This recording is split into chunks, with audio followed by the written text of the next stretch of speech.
What's going on, guys? Krusty Case here from the Gold Boys Network, coming to you the MLB slate preview for July 10th. Took off the day yesterday, back today, ready to hop right into this one. Let's not waste any more time.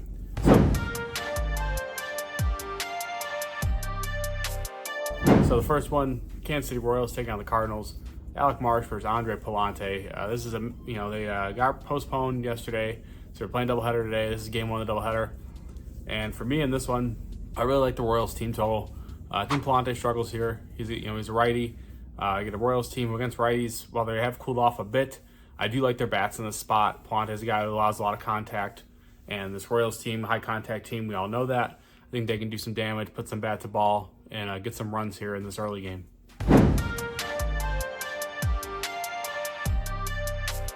The next one is also game one of a doubleheader. It is the Minnesota Twins taking on the Chicago White Sox.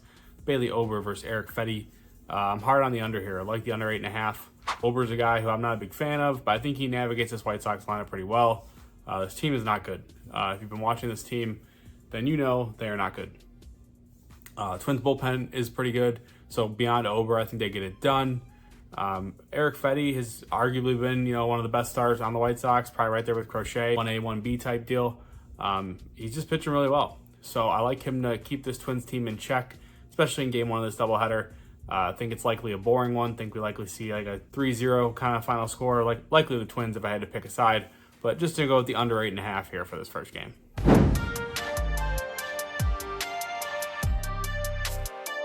Next one is game two of the doubleheader. It's the Minnesota Twins taking on the White Sox. Pablo Lopez versus Drew Thorpe. I think you got to look at Pablo Lopez strikeouts here. You're in game two of a doubleheader. I always like to target Ks because you're going to see tired bats. Big thing here too is Pablo Lopez much better against righties. The White Sox are a right-handed dominant team, so you're going to see likely, I would say, probably 7 righties in this lineup, even in game two of a doubleheader. And that's more than enough for Pablo Lopez to absolutely annihilate this lineup. Drew Thorpe, we've talked about him a few times. We backed him his last start. This time we are going to be fading him. I like Twins on the money line in game two. So under in game one, Twins on the money line in game two. I think Pablo Lopez deals. I think Drew Thorpe has a very rough outing here.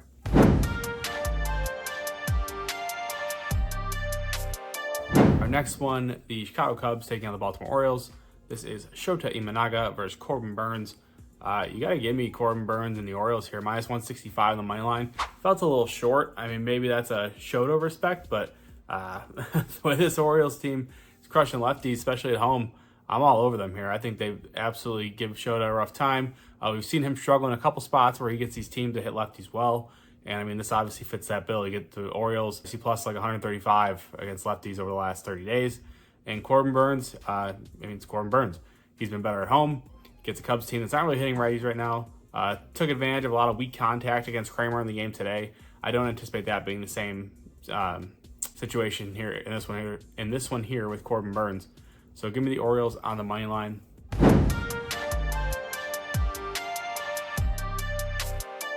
Our next one, the Cleveland Guardians taking on Detroit Tigers. Tanner Bybee versus Reese Olson. I love Tanner Bybee. I am all over the Guardians here on the money line, minus 145. More than playable in my opinion. Reese Olson's been good. This is a brutal matchup for him. Obviously, the Guardians, high contact, crushing righties, ton of lefties, which he has been better too, so that'll be interesting to watch. But I do think Bybee is the better pitcher in this matchup. Do think that Cleveland has the better lineup, and I do think that they handle business in this game.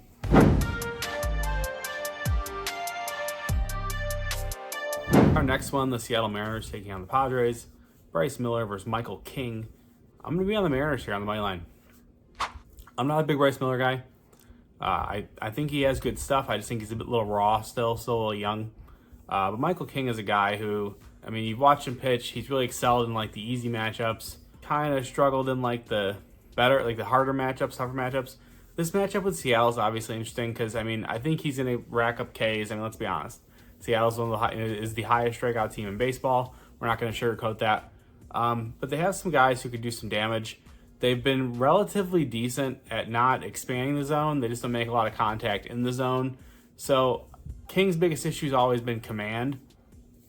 And I think if they can continue to, stay in that habit of not really expanding the zone a ton, they can get some base runners here and ultimately get some runs across against King, even if he is getting his strikeouts. So give me the Mariners on the money line here.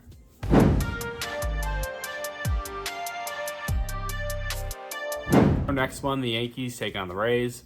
Marcus Stroman versus Zach Eflin. I'm going to be on the Yankees here. I don't like to back the Yankees. Definitely not a team that I enjoy betting on. But I think Stroman pitches relatively well against this Tampa Bay team. Their line doesn't scare me. It's games that I pick them, and I mean, I think rightfully so. But I trust the Yankee bats a little more than I do Tampa Bay. And I think Eflin's in for a bit of a rough one here. You know, I mean, he's looked a bit better since coming back from injury. I'll give him that for sure. But this Yankees team, man, I mean, they've been kind of in a funk.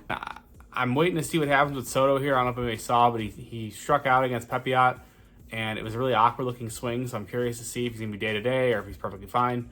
So that might, sway me a bit here. But for now, Yankees on the money line. Wait, before we get back to the picks, I wanted to thank you all for watching. Friends don't let friends watch videos without hitting the like button. So go ahead and press the thumbs up button and like the video. If you're new here and not subscribed, you should go ahead and do so because we're dropping new content each and every day on the Gold Boys Network.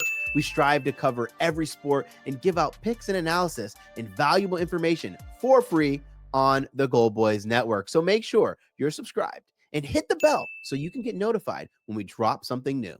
I'm Brad Thomas. Let's get back to the picks.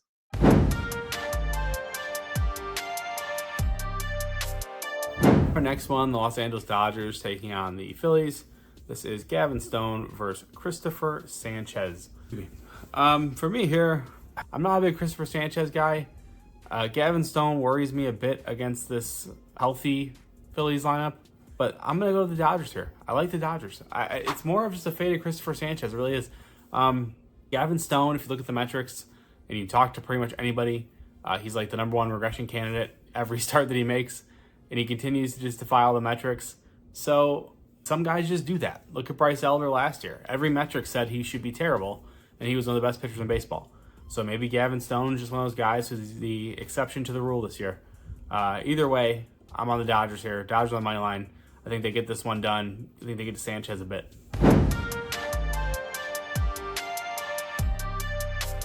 Our next one, the Colorado Rockies taking on Cincinnati Reds. Kyle Freeland versus Frankie Montas. I like the Rockies here. I like the Rockies a lot. Kyle Freeland's a guy, I mean, away from Coors, he's been a bit better. This is only his second start off of injury. Reds hitting lefties decent. We talked about it a bit. And Freeland kind of falls into that like finesse pitcher type that they've actually hit pretty well. But Freeland away from Coors, his stuff works a lot better. Obviously, he's not Coors. And I think he pitches well in the spot. Frankie Montas is a guy who mowed through this Rockies lineup when he saw them at Coors.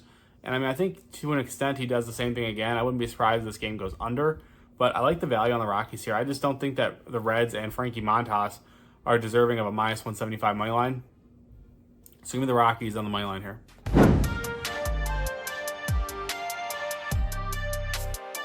Our next one, the Oakland Athletics taking on the Boston Red Sox. This is JP Sears versus Nick Pivetta.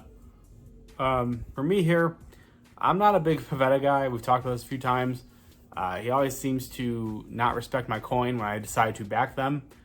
But JP Sears away from Oakland is a guy who I will fade time and time again. Obviously, he's a lefty, so does he probably get his strikeouts against the Red Sox?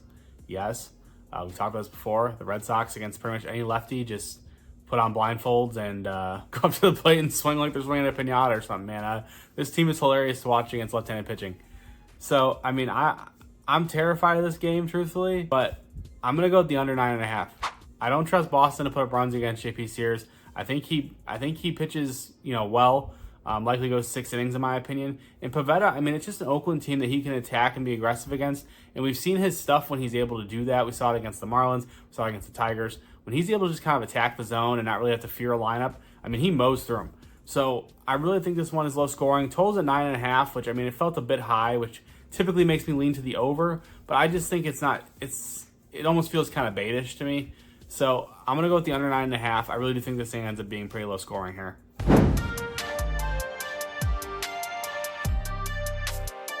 Our next one, the Washington Nationals taking on the Mets. This is Patrick Corbin versus Luis Severino. I mean, for me here, I hate paying -190 for the Mets. Severino has looked very average. But that's ultimately where I settle. It's fade Patrick Corbin day. We talk about this time and time again.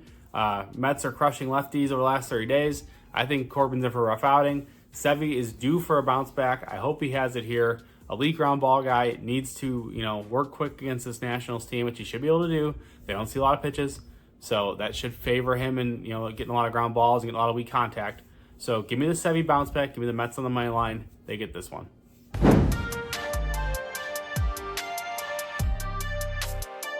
Our next one, the Kansas City Royals taking on the Cardinals. This is Game 2 doubleheader. Michael Wacha, and currently the Cardinals have not announced a starter for that game yet. So for me in this one, it's Game 2 doubleheader. I like the over. That's where I'm going to go.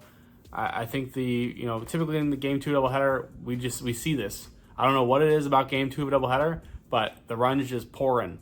So obviously we don't have a starter for the Cardinals yet. I'm assuming it's going to be like Liberatore, because I believe he started the one time they needed a doubleheader starter. But if for some reason it's not, if for some reason it is, that's fine. I'm kind of hoping it's him. If it's not, I'm sure it'll be somebody of the same level who we're going to fade. So give me the over here.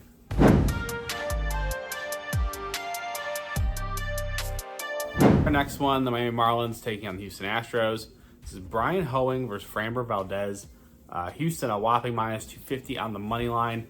I'm going to go with the Astros -1.5. I just think Framber, he hasn't been great this season, but this Miami team is terrible. And this is just a spot where he can be aggressive. He can attack the zone. They're super aggressive. You're going to see probably, 30 ground balls in this game. It's going to be a ton of weak contact. Framber's probably going to go 8 innings because he's going to have like 70 pitches through 7. And it just sets up to be one of those games where Framber, like I said, goes 8-9 innings. And they shut down, the Miami team who just really isn't hitting right now.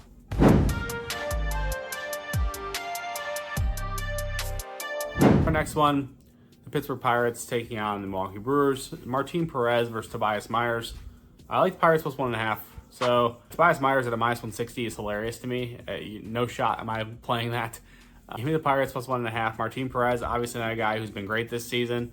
But again, Milwaukee team who against lefties just has been pretty abysmal all season.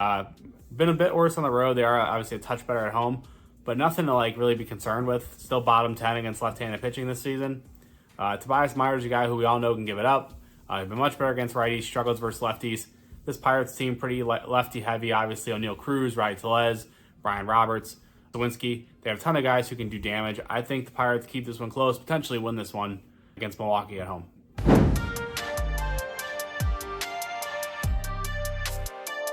Our next one, the Texas Rangers taking on the Los Angeles Angels. Michael Lorenzen versus Griffin Canning. And both these pitchers are hilariously bad to me. I like the Rangers on the money line. I'm not sure that that's what I'll end up betting in this game. But when I went through the games, that's where I settled, was on Rangers money line. Michael Lorenzen's such a weird guy because he's not very good this season. Actually, sub 3, barely over 3 ERA, I believe. So he's looked really good for this Texas team and definitely been one of their most consistent inning eaters. Their bats are kind of starting to heat up a bit, so I think they can get to Canning here. I think they end up putting up some runs. I'm just really worried that Lorenzen gives up some runs. But Texas on the money line on the road, I thought -145 felt like a really fat price for Lorenzen of all people. So give me Texas here.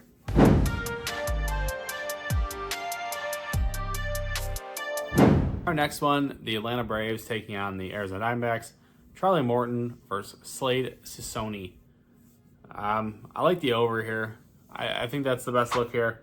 Charlie Morton, he's looked pretty good this season overall. I think the curveball against this Braves team, the curveball against this Diamondbacks team, I think it plays pretty well. But my issue with it is his command has been a little sketchy, and that's just kind of who Charlie Morton is. And against Arizona, who's been crushing righties as of late, if you're putting guys on, I think you're putting yourself into big trouble. So I think Arizona scores runs, and then Slade Cecconi, he's probably going to go 4 or 5 innings most likely, but I really think he struggles against this Braves lineup, man. This is a team that's kind of starting to heat up, it feels like. I think they can get their bats going here against Cecconi in particular. And like I said, I think this thing soars over. For some reason, I don't have a line yet for this one, but I like the over regardless of what it's at. I'm assuming probably 8.5.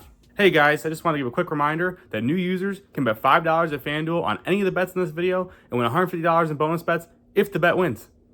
Now let's get back to the bets.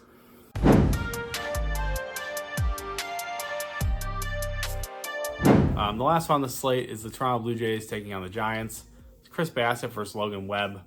It's pretty simple for me. Giants at home, and it's Logan Webb. We go to the Giants. Minus 145 on my line.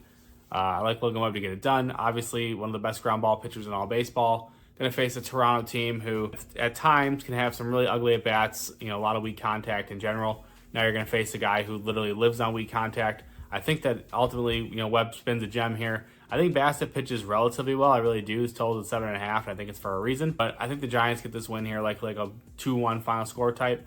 But really think Logan Webb pitches well. Really like the Giants at home whenever Webb's on the mound.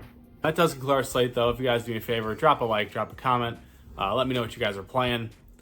Before we hop off, though, I will give you guys my 3 best bets. So number 1, the Giants on the money line. Absolutely love it. Number 2 is going to be the Baltimore Orioles on the money line. And number 3, we are going to go with the under in the game 1 of the doubleheader between the Twins and the White Sox. So that's the Ober-Eric Fetty game. We're going to go under 8.5. As always, you can get all my official plays at goldboys.com. If you have a gambling problem, don't want to hurt a gambler. Thank you, guys.